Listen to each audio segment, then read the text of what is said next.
우리 성도님들은 이스라엘 백성들이 출애굽할 때 하나님은 이집트 땅에 몇 가지 재앙을 내리셨습니까? 10가지 재앙 내리신 거 다 아실 겁니다. 오늘 본문의 말씀은 바로 이 이집트 땅에 내려질 10번째 재앙에 대한 예고다라는 거예요. 사실 모세는요, 지금까지 이 9가지 재앙을 보면서 매번 이스라엘 백성들의 해방을 기대했을 것이다 라는 거예요. 그런데 해방이 되었나요? 안 되었나요? 안 되었어요. 매번 이스라엘 백성들의 해방은 이루어지지 않았다라는 겁니다.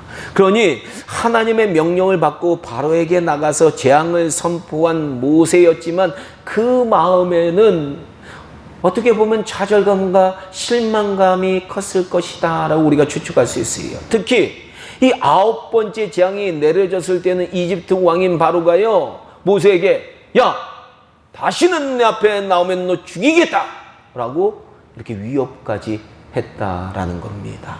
사실 우리도요, 이 하나님의 약속을 붙들고 인생을 우리가 살아가고 있잖아요.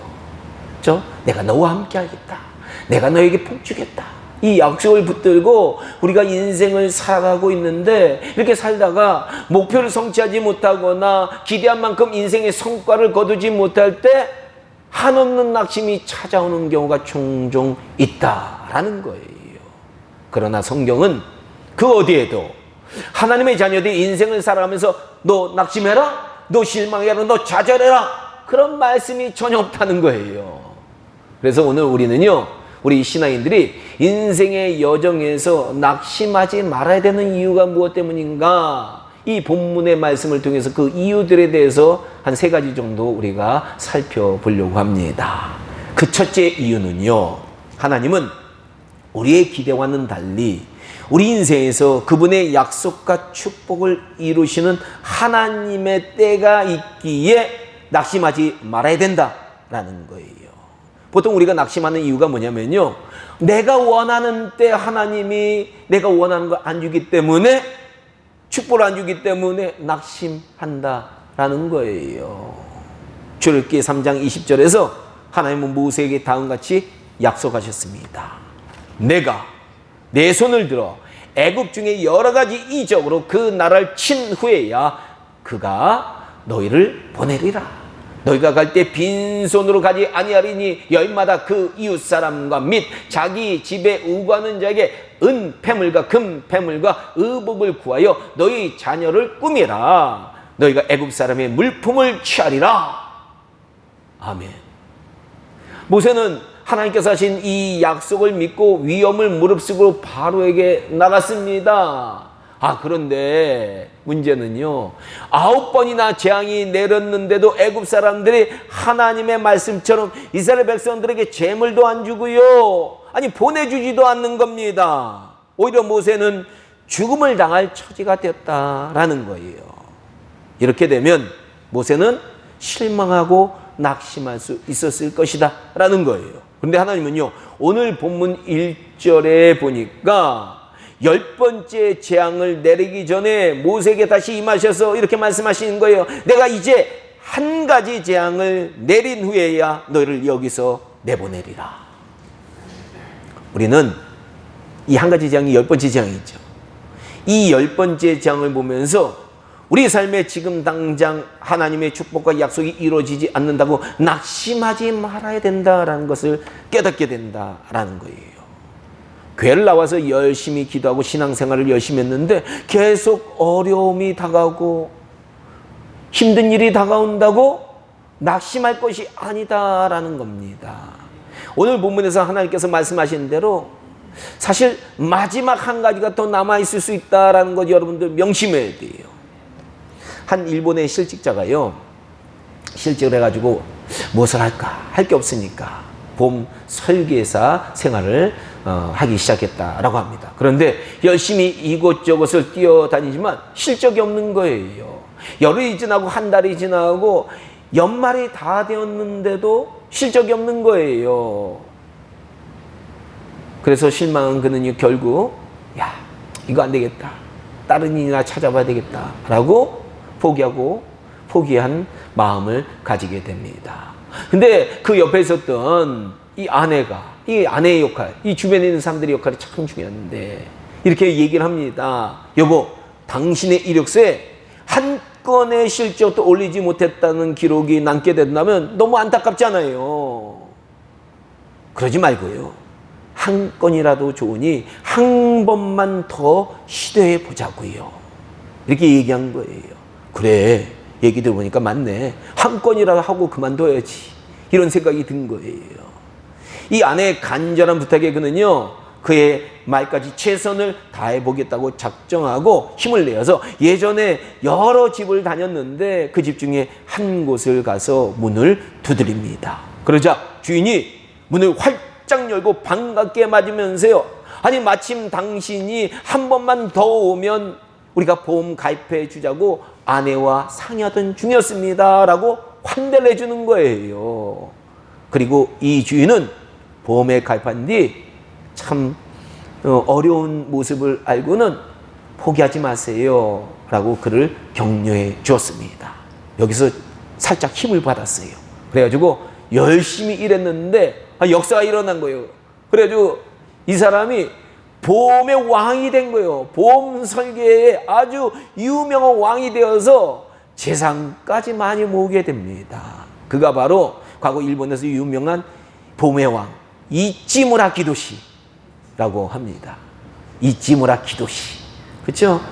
맞습니다. 우리는 보통 우리가 생각할 때 한 2번 아니면 5번 아니면 9번이라는 기준을 갖고 있어요. 그때까지 이루어지지 않으면 낭만하는 거예요, 사람들은요. 하지만 오늘 본문에서 하나님의 숫자는 보니까 10번이에요. 9번이 아니라 10번이에요.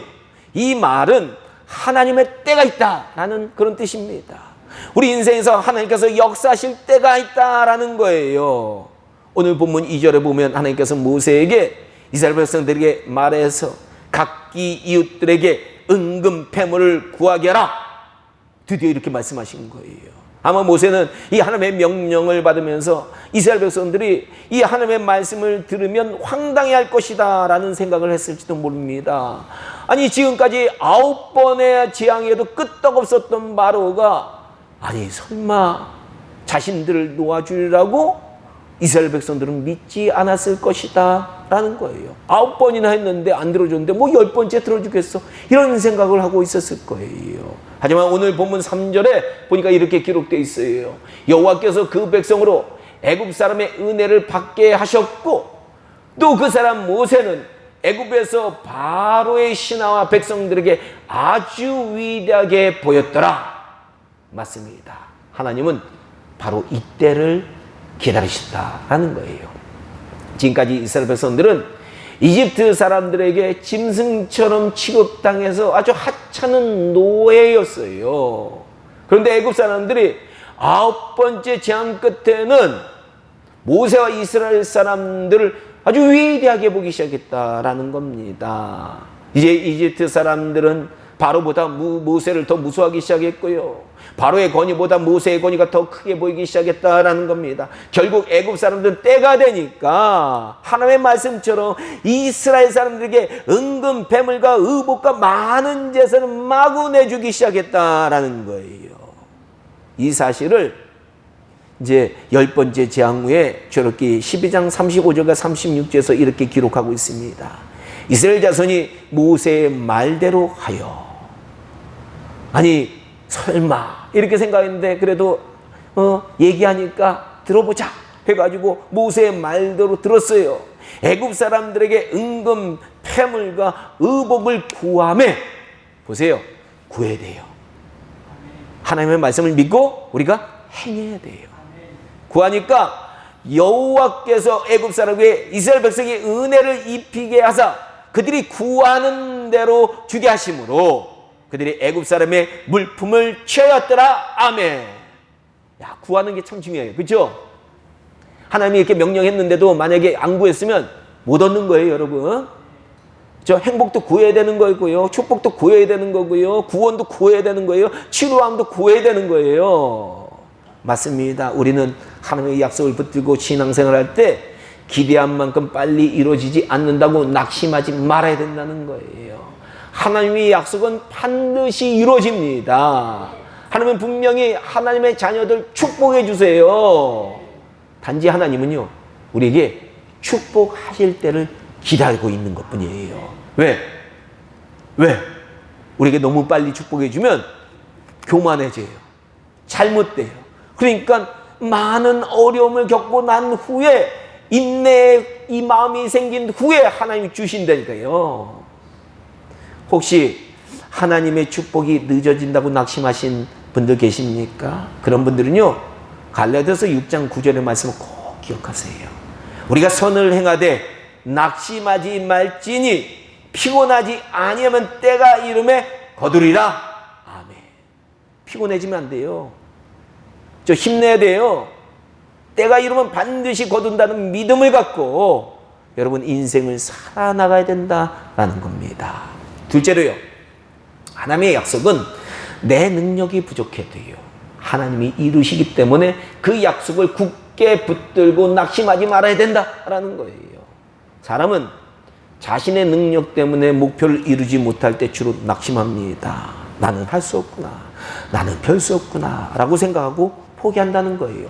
포기하면 여러분 무슨 문제가 생기느냐, 인생은요, 더 이상 노력을 안 해요. 사람이요, 포기한 사람은 노력을 안 해요.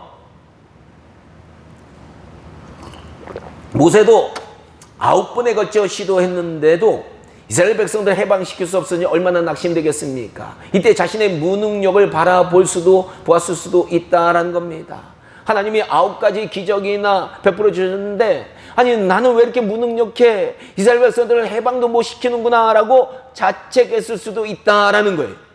그런데 이런 상황에서요, 모세는 야, 한 번만 더 라는 하나님의 말씀을 듣고, 아니 이제까지 9번이나 했는데 또 한 번이요, 이런 얘기 안 했어요. 본문에 보니까 하나님의 말씀을 받자 모세는 자기 목숨을 노리는 바로에게 담대히 나아가 하나님께서 애굽의 모든 장자와 모든 가축에 처음 난 것들 죽게 하실 것이라는 하나님의 이 재앙을 선포를 했다라는 거예요. 그리고 본문 8절에 보니까 이렇게 믿음으로 당당해졌더라고요. 모세가 왕의 이 모든 신하가 내게 내려와 내게 절하며 이르기를 너와 너를 따른 온 백성은 나가라 한 후에야 내가 나아가리이다. 맞습니다.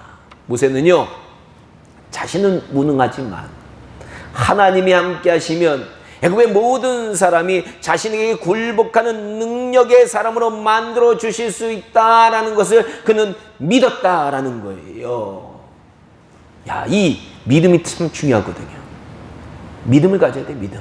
하나님이 나를 들어 써주실 것이다 라는 믿음을 갖는 거예요. 베드로도 보면요, 어부였고요, 무식했어요. 심지어는 예수님까지 배신한 사람이에요. 그런데 주님이 그를 써주셨어요. 그러니까 인류의 가장 위대한 인물이 된 거예요. 복음의 가장 위대한 인물이 되었습니다. 또 기생랍, 또 술 따르는 여자였는데 하나님이 써주시니까 예수님의 조상이 됐어요. 그리고 야곱은 얼마나 사기를 많이 치고 얼마나 많이 속였는지 몰라요. 그런데 하나님이 써주시니까 12지파의 조상이 되었다라는 거예요. 여러분, 다윗도 보세요. 아니, 목동이었고요, 다윗보다도 싸움 더 잘하는 사람들이 이스라엘에 많이 있었어요. 그런데 이 목동에 불과했던 그 다윗이 하나님이 사용하시니까 이스라엘 백성들의 존경을 받는 거룩한 성군이 되었다라는 거예요. 이처럼 우리 인간은 하나님이 사용하시면 능력의 사람이 될 수 있어요.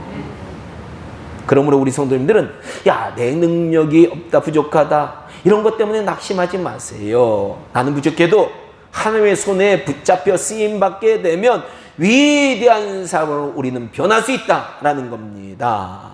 단지 우리가 해야 되는 게 뭐냐? 우리를 사용하시는 하나님의 능력의 손, 그걸 바라보고 하나님, 나 부족합니다. 그렇지만 나 사용해 주세요. 나를 능력의 사람으로 변화시켜 주세요. 그 은혜를 구하고 기도해야 되는 거예요. 기도만 하면 안 돼요. 또 노력도 해야 돼요. 그러면 하나님이 역사해 주신다라는 거예요. 내 능력까지 안 됩니다. 세상이요, 하나님의 능력이 필요해요. 하나님의 능력을 우리가 받아서 아니, 전 세계에 수많은 국가들이 있는데 그 나라들이 잘 살아보려고 다 노력했는데 하나님이 우리 대한민국을 붙잡아 주시니까 우리 대한민국이 선진국 돼버린 거예요.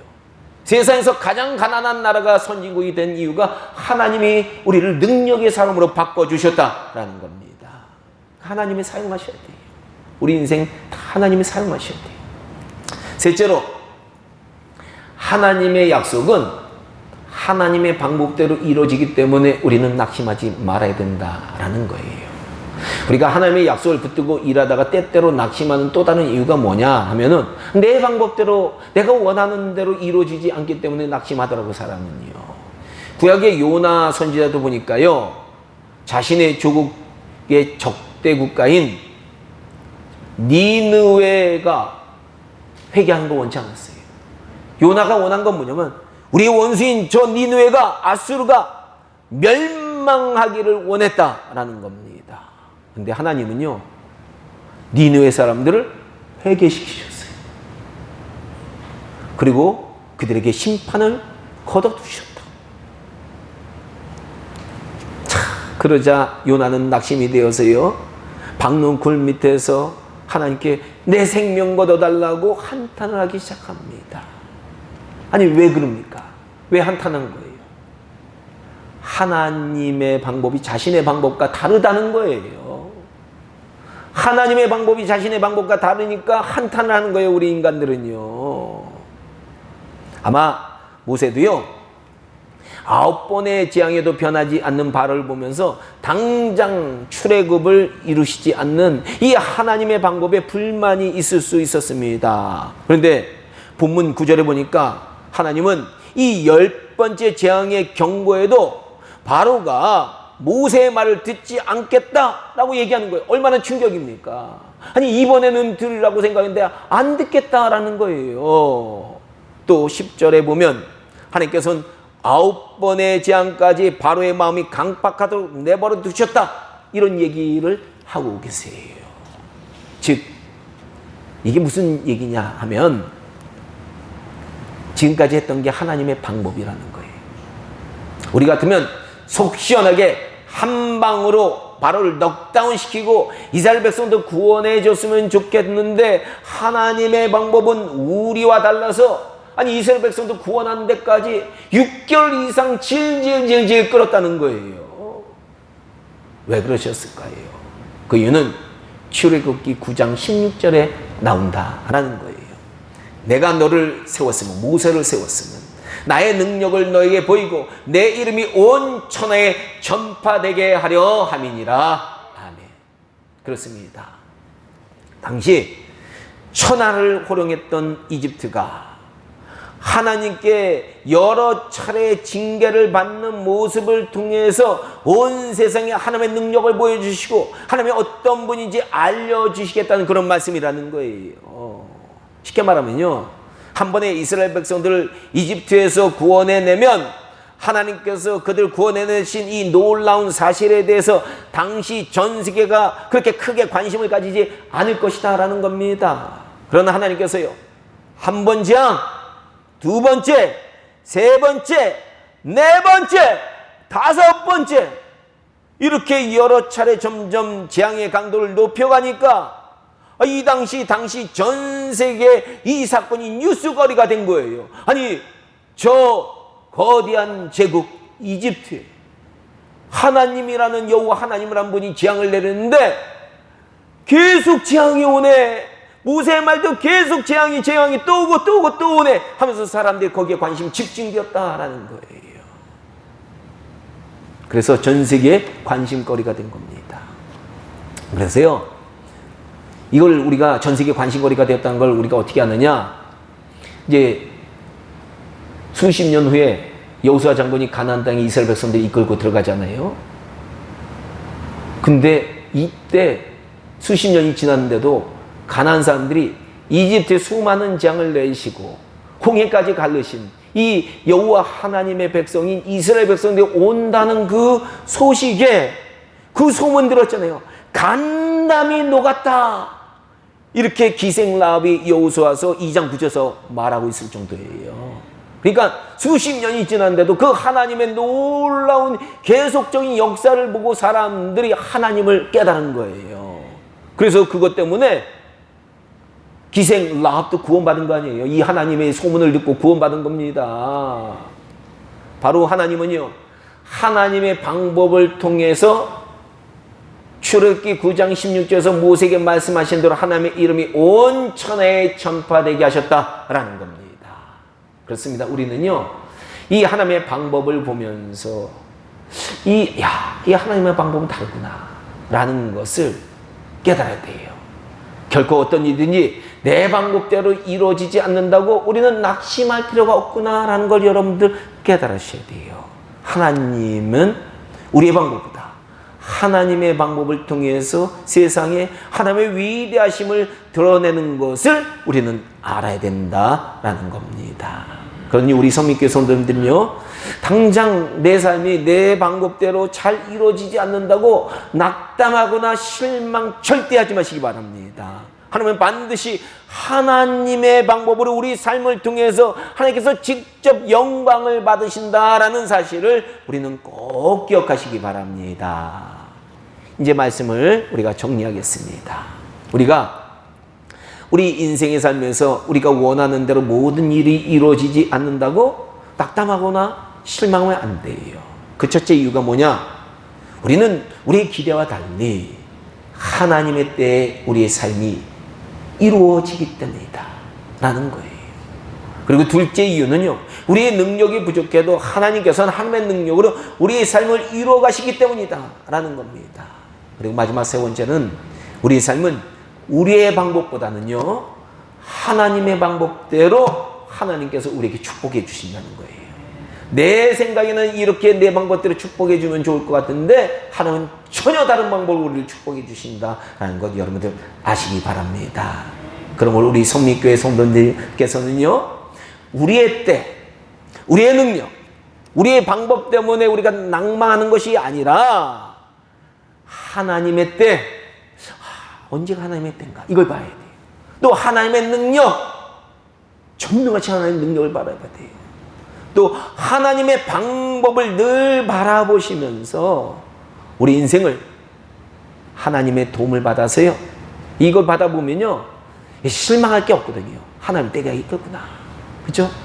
하나님의 능력이 대단하니까 뭐 이거 아무것도 아니다, 하나님의 방법이 뭔가 다르겠지, 이렇게 생각하면서 하나님의 인도를 받으면 우리 삶은 어떻게 된다? 결국에는 승리한다, 아름다운 열매 맺습니다. 근데 내 방법대로, 내 뜻대로, 내 시간에 모든 것을 이루려고 하면 좌절과 낭망이 찾아오는 거예요. 절대 우리 성민교회 성도님들은 이런 좌절과 낭망의 삶 살지 말고요, 하나님이 주시는 그 능력 받아서 힘차게 이 세상 승리하면서 사실 주님의 이름으로 간절히 축원합니다. 기도하겠습니다.